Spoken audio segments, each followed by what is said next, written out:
కేంద్ర మంత్రి బండి సంజయ్ మీడియాతో మాట్లాడుతున్నారు. లైవ్ లో చూద్దాం.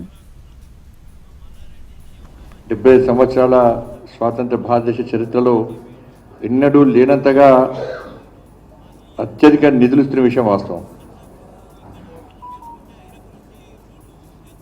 దేశంలో అన్ని రాష్ట్రాలకు ఏ విధంగా ఇస్తుందో ప్రత్యేకంగా తెలంగాణ రాష్ట్రాన్ని కూడా అభివృద్ధి చేయాలనే లక్ష్యంతో ఈ దేశం అభివృద్ధి చెందాలంటే అన్ని రాష్ట్రాలు అభివృద్ధి చెందాలి, రాజకీయాలకు అతీతంగా అన్ని రాష్ట్రాలను అభివృద్ధి చేస్తేనే దేశం బాగుపడుతుందనే విషయాన్ని దృష్టిలో ఉంచుకొని రాజకీయాలను పక్కబెట్టి ఈ గత 10 ఏళ్లలో మోడీ గారి నేతృత్వంలో శ్రీ నితిన్ గడ్కరీ గారి యొక్క సారథ్యంలో తెలంగాణకు రోడ్ల విస్తరణ కోసము 1,00,000 కోట్ల రూపాయలను కేటాయించడం జరిగింది.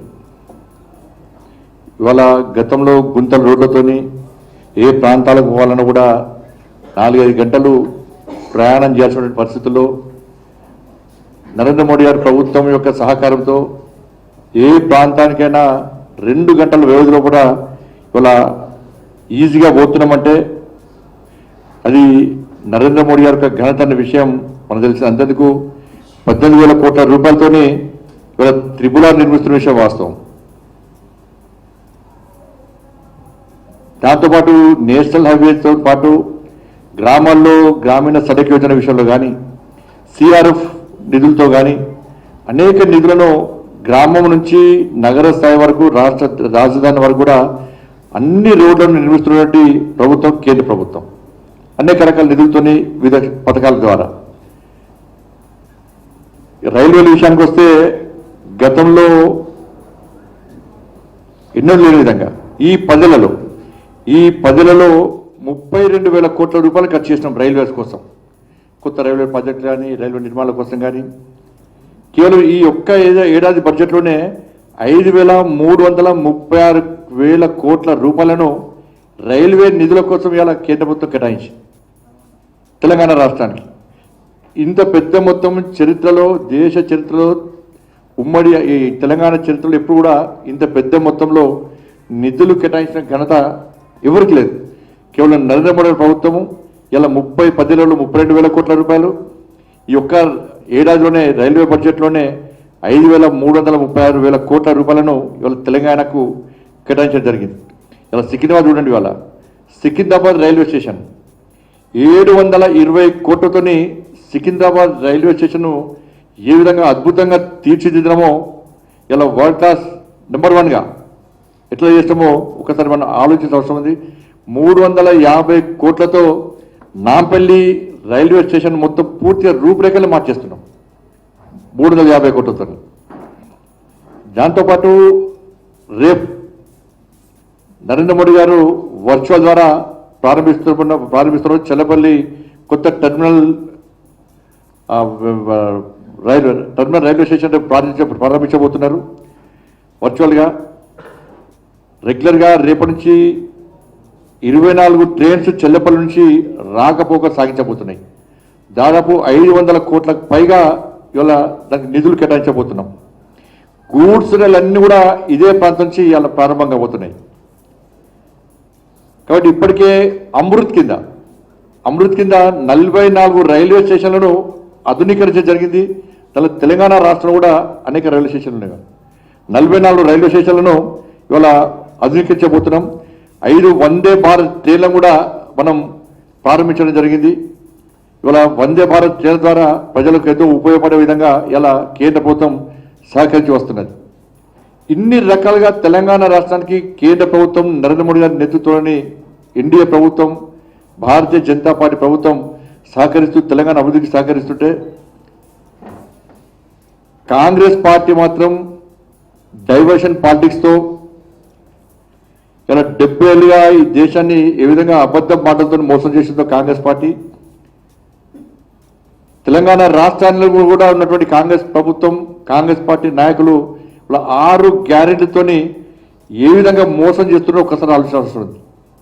ఇలా ప్రజలు 6 గ్యారెంటీ గురించి ప్రశ్నిస్తారని చెప్పి భయపడ్డటువంటి కాంగ్రెస్ పార్టీ ఇలా ఎమోషనల్ పాలిటిక్స్ను తెరపై తీసుకొచ్చి ఏడాదిగా ఇలా టైంపాస్ పాలిటిక్స్ చేస్తూ ఉన్నది.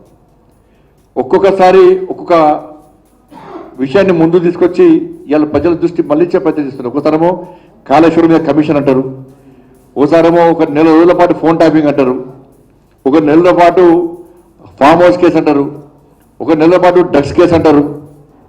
ఇవి మళ్ళీ కొత్తగా ఫార్ములా ఈ కార్ రేస్ కేసు మళ్ళీ స్టార్ట్ చేశారు. ఇప్పుడు ఇది ఏంటంటే 6 గ్యారెంటీల మీద ప్రజల దృష్టి మళ్లించడంలో లేదా ప్లాన్ ఇది. గతంలో కేసీఆర్ ప్రభుత్వం చేసింది ఇదే. ఇలా కాంగ్రెస్ పార్టీ ప్రభుత్వానికి మోసం చేయడంలో గురువు కేసీఆర్. వీళ్ళు ప్రజల సమస్యలను 6 గ్యారెంటీలను ఏ విధంగా పరిష్కరించాలని చెప్పి, ఏ విధంగా పాలన కొనసాగించాలని చెప్పి స్టడీ చేస్తూ దాని గురించి పట్టించుకోలేరు. కేసీఆర్ గతంలో ఏ విధంగా 10 సంవత్సరాలు మోసం చేసిండు, ఏ విధంగా ప్రజలను నమ్మించిండు, వాగ్దానాలను విస్మరించి ప్రజల చేత మళ్ళీ ఎట్లా మోసం చేసి ఎట్లా ఎన్నుకోబడ్డాడు, ప్రజలు ఏ విధంగా మోసం చేసిండు అని చెప్పి ఆ విషయంలో శిక్షణ పొంది తిరిగి సేమ్ మోసాలు ఇలా కాంగ్రెస్ పార్టీ చేస్తున్నది. వాళ్ళ ఇదే అధికారులు వాళ్ళే, నాయకులు వాళ్ళే, దానికి ఎలక్షన్లో సగం పొందినారు. ఆ కాంగ్రెస్ బీఆర్ఎస్ పార్టీ ప్రభుత్వంలో ఏ విధంగా మోసం చేసిన అధికారులు వాళ్ళు దాని సగం మంది వీళ్ళ సంఖ్యలో ఏరారు. కాబట్టి ఏ విధంగా మోసం చేయాలో ఇవాళ ప్లాన్ చేస్తున్నారు. ఇవాళ కేసీఆర్ అంతే ఏదైనా ఇష్యూ వచ్చినప్పుడు టక్కన డైవర్ట్ చేస్తుండే దాని. మళ్ళీ వెంటనే మళ్ళీ దాని గురించి చర్చ జరగదు. మీడియాలో బ్రేకింగ్ కానీ తెల్లారి హెడ్లైన్స్ కానీ మొత్తం కొత్త ఇష్యూ అది. రైతుల ఇష్యూ వచ్చినప్పుడు ఇంకో ఇష్యూ తయారు చేస్తుండే, ఇష్యూ క్రియేట్ చేస్తుండే, ఆయన తయారు చేస్తుండే చర్చ జరగకుండా. సేమ్ కాంగ్రెస్ పార్టీ ప్రభుత్వం కేసీఆర్ ఎట్లా చేసిందో సేమ్ అట్నే చేసే ప్రయత్నం చేస్తున్నది. వాళ్ళు ఇప్పుడు లోకల్ బాడీ ఎలక్షన్స్ ఉన్నాయి. లోకల్ బాడీ ఎలక్షన్స్ ఇలా తల మీదకి వచ్చాయని చెప్పి, ఎందుకంటే మార్చి లోపల ఎన్నికలు నిర్వహించకుండా లోకల్ బాడీ ఎలక్షన్ జరగకుంటే ఇలా 15th ఫైనాన్స్ నుంచి రావాల్సినటువంటి 2,000 కోట్ల రూపాయల నిధులు ఆగిపోతాయి. కాబట్టి 80% ఎన్నికలు జరపాలి. ఎన్నికలు గెలవాలంటే కొత్త 6 గ్యారెంటీలు పక్క పెట్టి మళ్ళీ ఏదో హామీలు నెరవేరుస్తున్నట్టు చెప్పే ప్రయత్నం చేస్తుంది వాళ్ళు. అందుకే రైతు భరోసా నేను తెలంగాణ సమాజానికి ఒకటే విజ్ఞప్తి చేస్తున్నాను. మీరు కాంగ్రెస్ పార్టీ మోసపూరితమైన మాటలు నమ్మి మోసపోకండి. గతంలో కేసీఆర్ గారు ఇదే విధంగా వివరించారు. డబుల్ బెడ్రూమ్లు ఇస్తాం, బీఆర్ఎస్ పార్టీకి అధికారంలో పార్టీకి ఓటేస్తేనే డబుల్ బెడ్రూమ్లు ఇస్తామని చెప్పాడు. ఎంతమందికి డబుల్ బెడ్రూమ్లు ఇచ్చిండు? బీఆర్ఎస్ పార్టీ అధికారం ఉంది, ఓట్లు వేస్తేనే రోడ్లు వేస్తామన్నారు. ఏ గ్రామంలో రోడ్లు వేసారు? బీఆర్ఎస్ పార్టీకి ఓట్లు వేస్తేనే రేషన్ కార్డు ఇస్తామన్నారు. ఎంతమందికి రేషన్ కార్డు ఇచ్చారు? యువత అందరూ హైదరాబాద్ పెట్టి గ్రామాల్లో ఉండి బీఆర్ఎస్ పార్టీని గెలిపించండి, స్థానిక సంస్థల ఎన్నికల్లో మీకు ఉద్యోగాలు ఇస్తామన్నారు. ఎంతమందికి ఉద్యోగాలు ఇచ్చారు బీఆర్ఎస్ పార్టీ? కాబట్టి అధికారంలో మేము ఉన్నాం, మాకు ఓటేమని చెప్పి గతంలో బీఆర్ఎస్ పార్టీ ఏ విధంగా మోసం చేసిందో, 10 సంవత్సరాలు టైంపాస్ పార్టీ చేసిందో, కాంగ్రెస్ పార్టీ కూడా ఇప్పుడు స్థానిక సంస్థల ఎన్నికలు వస్తున్నాయని చెప్పి ప్రజలను మోసం చేసే ప్రయత్నం చేస్తున్నది. ఇలా హామీలను నెరవేరుస్తూ అని చెప్పి ప్రజలను మోసం చేసే ప్రయత్నం చేస్తున్నది. ఇవాళ అందుకే రైతు భరోసా, కొత్త రేషన్ కార్డులు చెప్పి ఇవాళ కొత్త డ్రామాను తెరపై తీసుకొచ్చే ప్రయత్నం చేస్తున్నది. ఇలా 70 లక్షల మంది రైతులకు ఏటా 10,000 రూపాయలు మొన్నటిదాకా ఇచ్చారు. పాత ప్రభుత్వం ఇచ్చింది. ఇలా వీళ్ళేమన్నారు, వాళ్ళు 10,000 ఇస్తారు కదా, మేము 15,000 ఇస్తామన్నారు. రైతులందరూ ఓట్లేసారు. ఇలా 6 గ్యారెంటీలు ఏదో ఒకటి. పాతలు 10,000 ఇచ్చారు, వీళ్ళు 15,000 ఇస్తారని చెప్పి రైతులందరూ వన్ సైడ్ ఓట్లేసారు వీళ్ళకి, కాంగ్రెస్ పార్టీకి. 70 లక్షల మంది రైతులు ఓట్లేసారు మీకు. వాళ్ళకు మీ మోసపూరితమైన మాటలు మీకు 15,000 రూపాయలు ఇస్తారని చెప్పండి. ఇవాళ 15,000 చొప్పున ఇస్తామని చెప్పి హామీ ఇచ్చారు. సంవత్సరం నుంచి ఇప్పటికి పైసలు ఇవ్వాలి. వాళ్ళు ఒక్క పైసలు ఇవ్వాలి. సంవత్సరం నుంచి టైం పాస్ చేశారు. ఇప్పుడు ఏమంటున్నారు, సంవత్సరం నుంచి ఇలా ఒక విడత పడాలి ఆల్రెడీ పల్లె. ఇప్పుడు ఏమంటున్నారు అంటే ఒక విడత అంటే ఈ 3వసారి ఇవ్వాలి, అంటే 18,000 రూపాయలు ఇప్పటివరకు ఇవ్వాలి. ఒక్కొక్క రైతు ఒకటిలో 18,000 రూపాయలు ఇవ్వాలి ఎకరాకు. ఇప్పుడు ఏమంటున్నారు, ఎకరానికి 12,000 రూపాయలు ఇస్తాం, 15,000 రూపాయలు ఇస్తాను కాంగ్రెస్ పార్టీ ప్రభుత్వం. ఎన్నికల ముందు హామీ ఇచ్చాడు కాంగ్రెస్ పార్టీ ప్రభుత్వం. ఇప్పుడు 12,000 రూపాయలు ఇస్తామంటున్నారు. పోనీ 12,000 రూపాయలు ఇచ్చేది ఉంటే ఎట్లా ఇస్తారు? 15,000 రూపాయలు ఇస్తాను ఎవరన్నారు మిమ్మల్ని?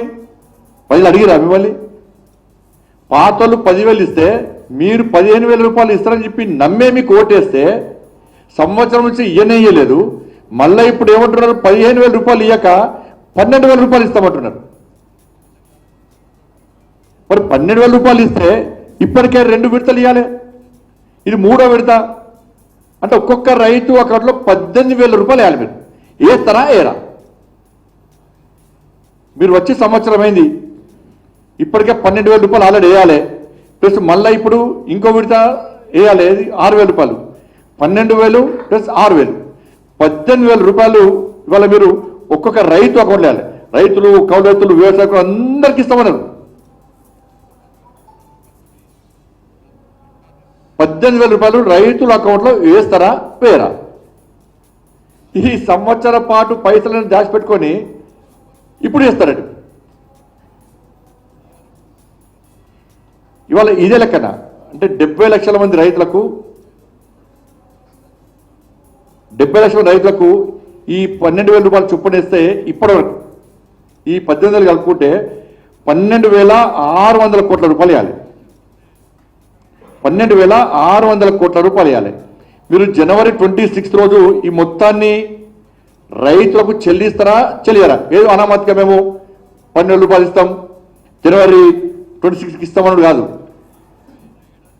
12,600 కోట్ల రూపాయలు 70 లక్షల మంది రైతులకు 18,000 రూపాయల చొప్పున ఇస్తాము అని మీరు ప్రకటిస్తారా ప్రకటించారా? ఎందుకంటే ఇప్పటికే దాదాపు 22 లక్షల మందికి రైతు భరోసా అందనే లేదు. 500 రూపాయల బోనస్ 20% కూడా ఎవరికి ఇవ్వనే లేదు. బోనస్ కూడా అన్ని పంటలకు అన్ని రకాల వంటకి ఇస్తున్నారు, మన సండ బోట్లు అన్నారు. అది కూడా మోసం చేశారు. అది కూడా 20% రైతులకు కూడా ఇవాళ బోనస్ అందలేదు. ఇది పెద్ద మోసం. ఇది వాళ్ళ నిరుద్యోగులకు 4,000 రూపాయలు నిరుద్యోగ వృత్తి ఇస్తున్నారు. ఈ ఒక్కొక్క నిరుద్యోగికి 48,000 రూపాయలు బకాయి పడ్డారు. ఇప్పుడు సంవత్సరం ఒక్కొక్క నిరుద్యోగికి 4,000 చొప్పున 40 లక్షల నిరుద్యోగులకు 48,000 రూపాయలు బకాయి పడ్డారు. ఒక్కొక్క నిరుద్యోగం కూడా 48,000 రూపాయలు పడాలి. ఈ చొప్పున 40 లక్షల మంది నిరుద్యోగులకు 48,000 బకాయి చొప్పున ఇవ్వాలంటే 19,200 కోట్ల రూపాయలు ఖర్చు అవుతాయి. ఎక్కడి నుంచి తీసుకొస్తారో చెప్పాలి. ఇది 6 గంటల హామీ. ఇది 40 లక్షల మంది నిరుద్యోగులకు ఒక్కొక్కరి 48,000 రూపాయలు అకౌంట్లు వేయాలంటే 19,200 కోట్లు ఇవాళ ఇవ్వాల్సి వస్తుంది. ఎప్పుడు ఇస్తారు? ఎట్లా ఇస్తారు? అది కూడా 26 జనవరి రోజు మీరు ప్రకటించాలి. నిరుద్యోగులు కూడా మీకు ఓటేసారు. అలా మహిళలకు 2,500 రూపాయలు చొప్పున ఒక్కొక్క 1 మంది మహిళలకు ఇప్పుడు సంవత్సరమే వాళ్లకు ఇలా 30,000 రూపాయలు బకాయి పడ్డారు. ఒక్కొక్క మహిళకు 30,000 రూపాయలు ఇవ్వాలి. 1 మంది మహిళలకు వాళ్ళ అకౌంట్లో 30,000 రూపాయలు సంవత్సరం నుంచి 2,500 రూపాయలు చొప్పున ఇవ్వాలి. ఇవాళ సంవత్సరం మొత్తం లెక్క చూస్తే 1 మంది మహిళలకు 2,500 రూపాయలు చొప్పున 30,000 కోట్ల రూపాయలు చెల్లించాలి. ఈ 30,000 కోట్ల రూపాయలు 1 మంది మహిళలకు 2,500 చొప్పున జనవరి 26 నాడు చెల్లిస్తామని చెప్పి మీరు పక్కా ప్రకటించాలి. 6 గ్యారెంటీల హామీ ఇది. మహిళలు మీకు ఓట్లు వేసిర్రు. ఏమైనా మహిళలు ప్రశ్నిస్తున్నారు. 2,500 రూపాయలు ఇస్తామంటే మేము ఓటు వేసినాం, ఒక్క పైసా ఇంతవరకు ఇవ్వాలని చెప్పండి. ఇక తులం బంగారం, స్కూటీలు, విద్యార్థులకు 5 లక్షల భరోసా కార్డు, ఇల్లు లేని ప్రజలకు ఇల్లు కట్టుకోవడానికి జాగా కోసం 5 లక్షల రూపాయలు, వృద్ధులు, వితంతులకు ఆసరా పెన్షన్లు, వితంతులకు ఇవన్నీ కలిపి 4,000 రూపాయలు. ఇవన్నీ కలిపితే 1,00,000 కోట్లు అవుతాయి. ఇవన్నీ కలిపితే 1,00,000 కోట్లు అవుతాయి. ఎక్కడి నుంచి ఇస్తారు?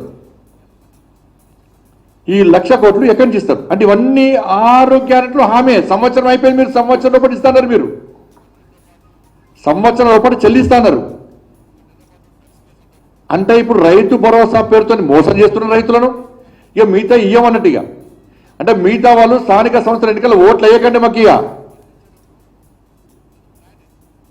ఇటు రైతులను మోసం చేశారు,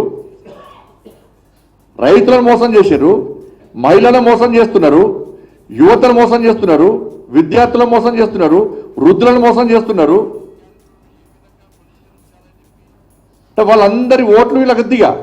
రైతుల ఓట్లొద్దు, మిగతా ఓట్లొద్దు. ఇలా